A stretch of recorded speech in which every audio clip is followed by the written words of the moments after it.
പ്രിയപ്പെട്ടവരെ, ഇന്ന് നല്ല ഭംഗിയുള്ള നല്ല കാലാവസ്ഥയുള്ള നല്ല ദിവസം. ഞാനിങ്ങനെ പുറത്തേക്ക് നോക്കി സന്തോഷമായിട്ട് ഒരു അവധി ദിവസം ഇരിക്കുകയാണ്.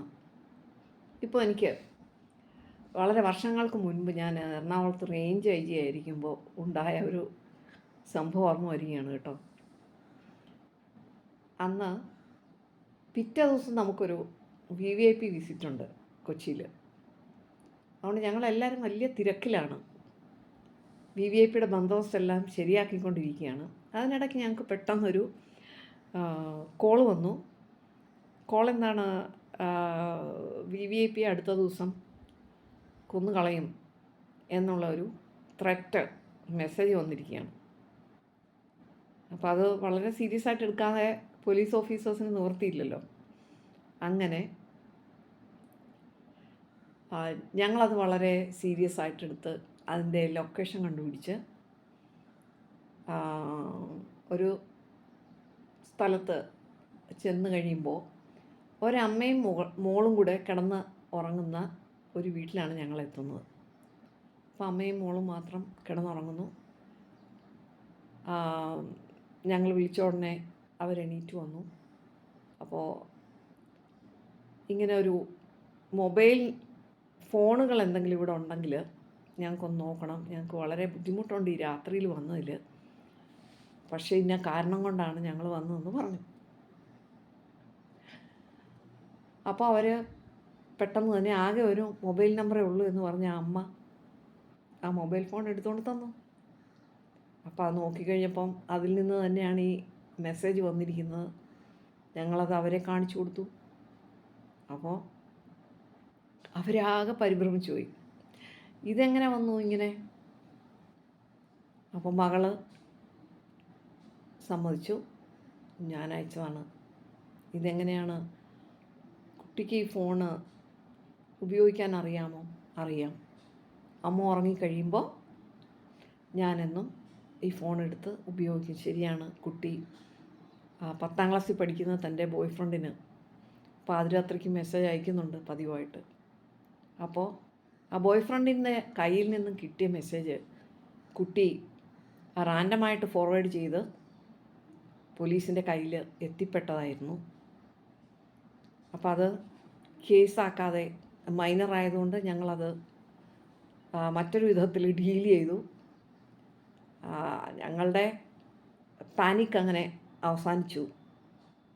അപ്പോൾ discrete use of cyber space എന്ന് പറയുന്നത് നമ്മുടെ ചെറുപ്പക്കാരായിട്ടുള്ള, അതായത് കൗമാരപ്രായക്കാരായിട്ടുള്ള കുഞ്ഞുങ്ങൾക്ക് ഏറ്റവും അത്യാവശ്യമുള്ള ഒന്നാണ്. അതാണ് നമ്മൾ ശ്രദ്ധിക്കേണ്ട ഒരു കാര്യം.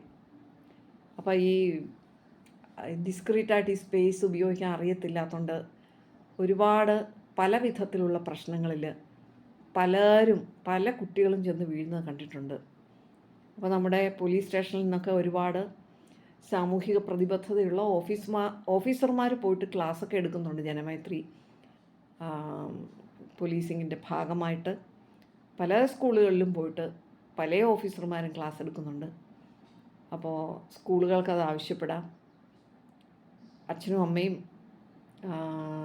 അധ്യാപകരുമൊക്കെ കുട്ടികളെ ഈ സൈബർ സ്പേസ് അനാവശ്യമായിട്ട് യൂസ് ചെയ്യാതെ ആവശ്യത്തിന് മാത്രം യൂസ് ചെയ്യാൻ പഠിപ്പിക്കേണ്ടതുണ്ട്. പ്രത്യേകിച്ച് കോവിഡ് കാലത്തിന് ശേഷം നമുക്കറിയാം കണ്ടമാനം അനാവശ്യമായിട്ട് ഇത്തരം ഉപയോഗം വരുന്നുണ്ട്. അതെല്ലാവരും ശ്രദ്ധിക്കേണ്ട കാര്യമാണ്. സ്കൂളിലും അച്ഛനമ്മമാർ ശ്രദ്ധിക്കണം. ഒരുപക്ഷെ അനാവശ്യമായ ഒരുപാട് ചീത്ത ഡ്രഗ് അബ്യൂസ് പോലെയുള്ള സ്വഭാവവിശേഷങ്ങളിലേക്ക് പോലും കുട്ടികൾ പോയിപ്പെടുന്നത് എങ്ങനെയാണ്? ആദ്യം ഒരു സൗജന്യ മൊബൈൽ ഫോൺ കൊടുക്കും. അതുവഴിയാണ് പിന്നെ അത്തരം ഈ ഡ്രഗ് അബ്യൂസിലേക്കൊക്കെ പോലും കുഞ്ഞുങ്ങൾ വീണു പോകുന്നത്. അതുകൊണ്ട് ഈ സൈബർ സ്പേസിൻ്റെ ഉപയോഗം എങ്ങനെ കുട്ടികൾ നടത്തുന്നു എന്നുള്ളത് വാച്ച് ചെയ്യപ്പെടണം. അതുപോലെ കുട്ടികൾക്ക് അതിനെക്കുറിച്ചുള്ള അവബോധം സൃഷ്ടിക്കണം.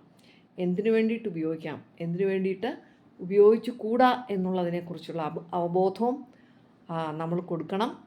ഇനി എന്തെങ്കിലും ഒരു അബദ്ധം പറ്റിയെന്ന് വിചാരിക്കുക. ഞാൻ എപ്പോഴും ഓർക്കുന്നു, ഒരിക്കൽ ഈ സൈബർ ക്രൈമുകളെക്കുറിച്ച് ഞാൻ ഒരു വലിയ സദസ്സിൽ എറണാകുളത്ത് തന്നെ ഒരു ക്ലാസ് എടുത്തു. അപ്പോൾ അതിൻ്റെ പിറ്റേന്ന്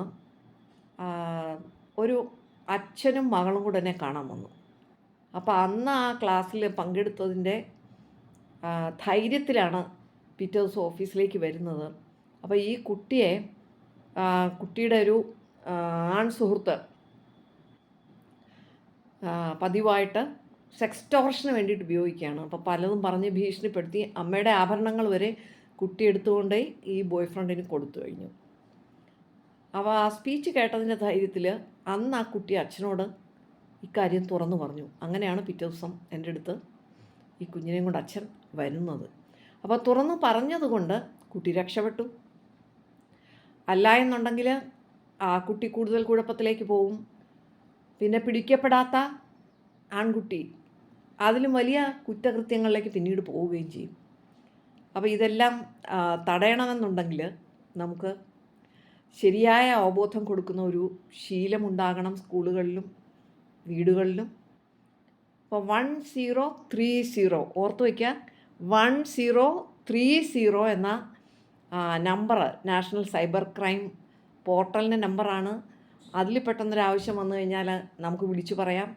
SMS അതിലൊരു നമ്പർ കിട്ടും. അതിൽ പറഞ്ഞ് ക്രൈം പിന്നീട് പ്രോപ്പർ കംപ്ലൈൻ്റ് ആയിട്ട് രജിസ്റ്റർ ചെയ്യാം.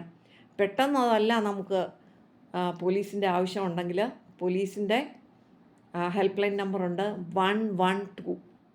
ഈ 112 വേണമെങ്കിൽ വിളിക്കാം. അപ്പോൾ എല്ലാവരും ഓർത്ത് വയ്ക്കുക ഈ 112, 130 ഇതൊക്കെ. കൂടാതെ ആവശ്യത്തിനുള്ള ബോധവൽക്കരണം നടത്തുവാനായിട്ടും ശ്രദ്ധിക്കുമല്ലോ. നല്ലൊരു ദിവസമാവട്ടെ എല്ലാവർക്കും. നന്ദി.